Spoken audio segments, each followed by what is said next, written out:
How you doing, sir? What's going on, man? Oh, man, I'm Officer Becerra there in the police department. Yes, the reason sir. you've been stopped, sir, was ran your tags that shows no insurance. Oh, man. Do you got insurance and a driver's license, please? Oh, man, I just rushed out of the house. And picking my daughter up from the school down here, man. I think I left everything at the house, man. Even a driver's license? Man, I just got dressed, man, tying my shoes up, dropping one kid off at school. Hold on, man. Well, I don't need this one. I just need a driver's license Oh, God. after this. I'll hand this back to you, sir. I ain't got it on me. Do you have an ID or anything with you? That you want my license number? When the officer arrived, Mr. White appeared to not have active car insurance, nor did he have his driver's license. The officer took his name verbally and ran it through the NCIC, National Crime Information Center system. Charleston, first name? Yeah, Charles. I rushed out the house, dropping CJ off, and left my wallet. God damn.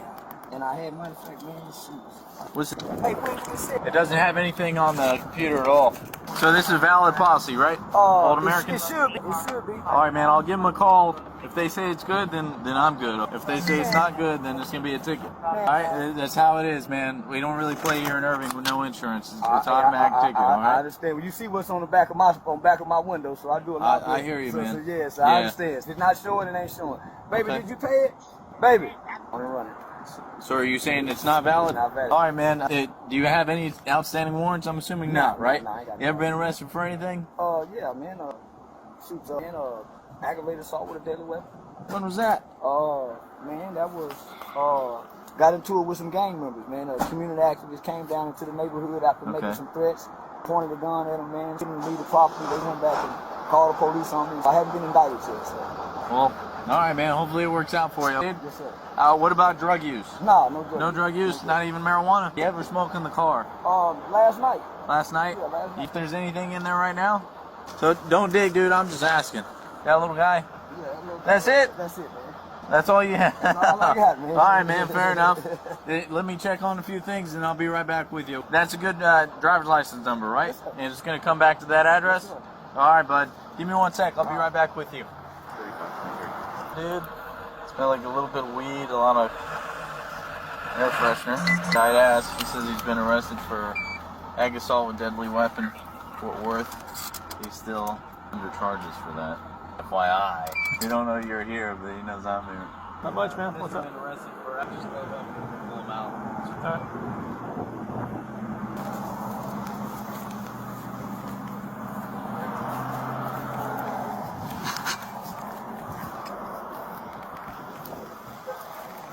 Call Sean, I just got pulled over by the police. I got on the other line. All right, Mr. White, you mind putting that down for now? So here's the deal, man. Since you got that little bit of weed on you, I got to search the car and your personal. Is there anything else illegal inside the car? I got a little 25 on. Where's it on you? We'll just leave it there for now, all right? Anything on your person? No, sir. All right, go ahead and drop the phone. Okay. Baby, I got to drop the phone. Man, can I get my daughter situated while y'all do Not yet, man. Okay. Where's your daughter at? She's at the school. All right, yeah, not right now. Let's deal with you. Go ahead, drop your stuff.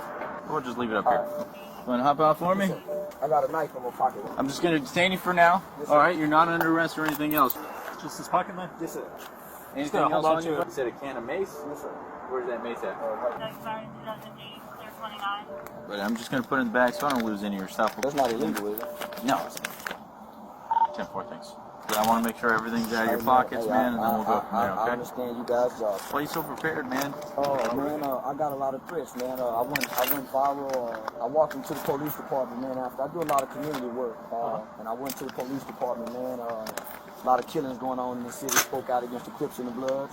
Somebody did a viral video of me saying that I snitched on the Crips and the Bloods, and all across the country. I've been getting a lot of death threats, man. Okay. On my life. Where are you from? I'm from Fort Worth. Okay. And my daughter goes to school right up here at the school up here, man. Okay. I'm just coming to pick her up. Just dropped my son off at work. I run a community center out there in Fort Worth called Hype Youth Outreach.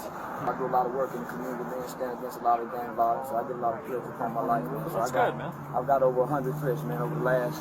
I just had to go to the police department and make some threats. So against the Harvey Street Crips, the Fort Trade Gangster Crips, the Pyru Blood. So.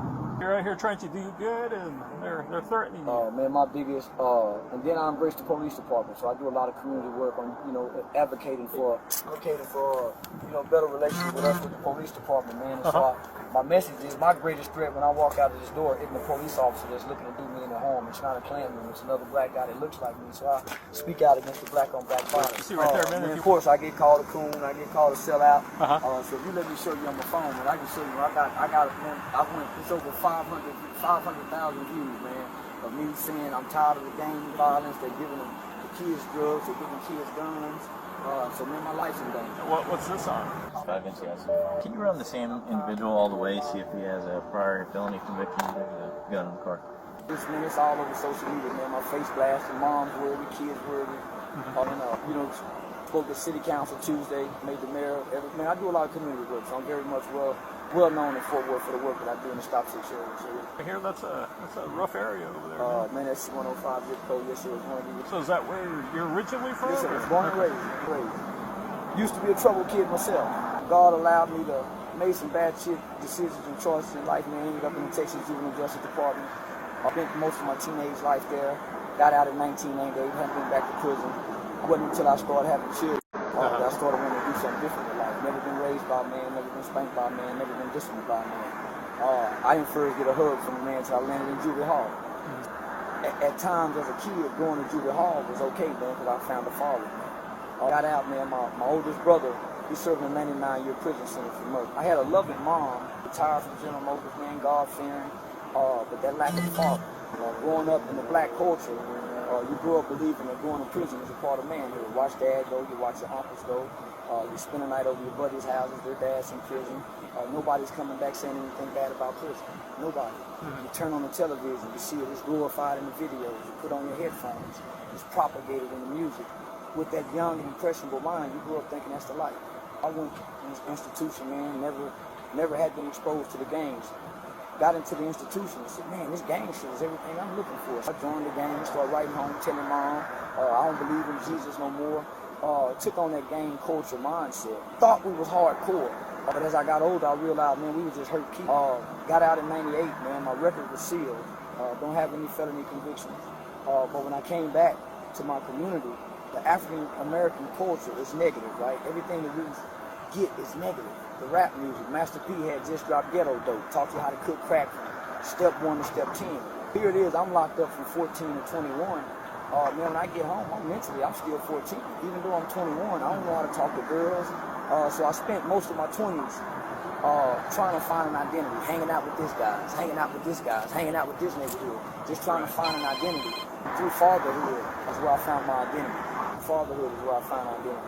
How many kids you got? I got 2. I got a 16-year-old son and a 12-year-old daughter. Their mom just went to jail. They live out here in Irving. Their mom just went to jail, man. I think she was on the run for a couple of years for probation violation. I got custody of the kids, married. Finished my story, right? Went to pre-law school, went to Texas Western pre-law school, man. And just had a vision to work with children. Many of my buddies that I went to school with, man, got locked up at 13, 14, 15. 13, 14, 15. I ended up doing 19, 20 years. I started a youth organization. It's called Hype About Hype Youth Outreach. I started going back into the juvenile systems, going into the schools, working with the probation departments.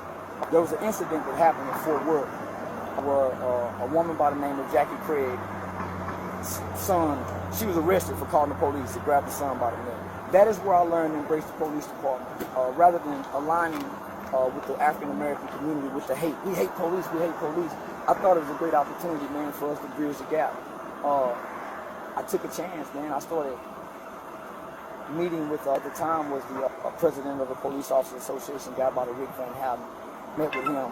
Chief Joel Fitzgerald was the chief at the time. I started developing relationships with Deputy Chief Hauser, Chief Krause, who's now the chief at the time. I literally started developing genuine relationships with them. So I embraced when they brought the procedural justice to the city. I sat one time in a meeting and I heard our department, I heard our department explain what procedural justice was to that. And I heard all the pastors, man, they was rejecting that shit. They said, man, he's supposed to be Christ-like, man. It didn't sit right. So, man, I stood up and my mother pastor was in there and I said, say, man, all of y'all complaining, but excuse my language. I said, man, we don't see none of y'all niggas in our neighborhood. Oh, y'all don't speak out against the gang violence, the black, we don't see none of that. But all of our mothers, I was shunned but my city leaders embraced me. I'm a young emerging leader. I'm radical at times. I curse. I use the N-word with my people, but I wake up every day to feed children, to right a wrong that I've done. I was with 3 guys who were, man, my money just flew out. The community turned against me. So man, that's why I got that gun on me, man. So if you give me an opportunity, I can show you on Facebook. If you call the police department, I just want the gang in and say, hey man, the Crips are threatening me, the Bloods are threatening me. You look at my videos, man, every day I'm up in the morning promoting fatherhood, saying, man, you niggas don't spend time with your father, you niggas are destroying our neighborhood. The Crips and the Bloods are our enemies. It ain't no gung-ho cop. How can we say anything about anybody when we self-inflict? These wounds are weak. Man, I got a strong message. Man, my life is in danger. Malcolm died. Malcolm X. Black people killed him. As long as he was talking about white people. Soon as Malcolm started saying what we needed to do, that hey man, Elijah Muhammad is a pedophile, he's sleeping with underage girls, they killed him. Whoever comes through the black community is speaking the truth about black people, man. You Google my name, you'll see, man, I do training with the United States Department of Homeland Security. I used to be a pimp. I pimped on my children's mother. When I saw my daughter being born, man, God did something on the inside of me. I changed my life. Somehow, I would go to Eastfield College for year after year, and I would train the U.S. Department of Homeland Security and a special agent by the name of Keith Owens. He heard me speak one time at Texas Western University. I do public speaking. I was responsible for leading a group of children who took someone's life when he was kids, man. Me and 3 buddies skipped school one day. We went to the phone to die and tried to stop it. We became the first children in the state of Texas to fall in the Texas jury. I got 12 years. And the only reason I didn't get 40 is my mom was financial aid. My co-defendants, they was all tried as adults. One received 75 years. The other one received 99 years. Went back on appeal and got 25. My 15-year-old friend, he died in a high-speed chase running from the police. I understood that I paid my debt to society. So I do what I do because I owe my debt to that victim. I forever have to owe that debt. So I wake up and work with children, man. With my life on the line. It's out of obedience. It's all I got obedience. I got a vice, a little old bit of weed. I found a little blunt of weed. Man, I smoke a little weed at nighttime, hit the end of the day. That's it. Put her up, and I'll pick her up the wife. I'm just passing through y'all city to get my baby girl. Yeah, so you still currently live in Fort Worth? Yeah, me and boy. So what do your kids come to school here? Their mom live out here. Oh, okay. Yeah, their mom live out here. We've been divorced for about 10 years now, man. So mom got an abusive relationship. I got full custody of my son. Daughter, rather be with mom. You know, kind of understandable. Mom just went to jail probably about a month ago. I think they just transferred her to the Safe Peak program. I think it's a drug treatment program, so they just transferred her, so she'll be there about 90 days. You got the phone over there, but grandma called me this morning and said, hey, can you pick her up today? My grandma's having an 80th birthday tomorrow, so I'm picking her up so she can help mom decorate the house, man. So, okay. No, I mean, y'all see me every morning. I come through every morning. Yeah, I see y'all. You blow at them. What's your name on Facebook? Charleston White. Charleston White. One time, man, I just couldn't get no traction on it. What's that? I wanted to get like a little book, right? I wanted to get some officer stories and have you guys write a story about what it's like to be a police officer, right? So the name of the book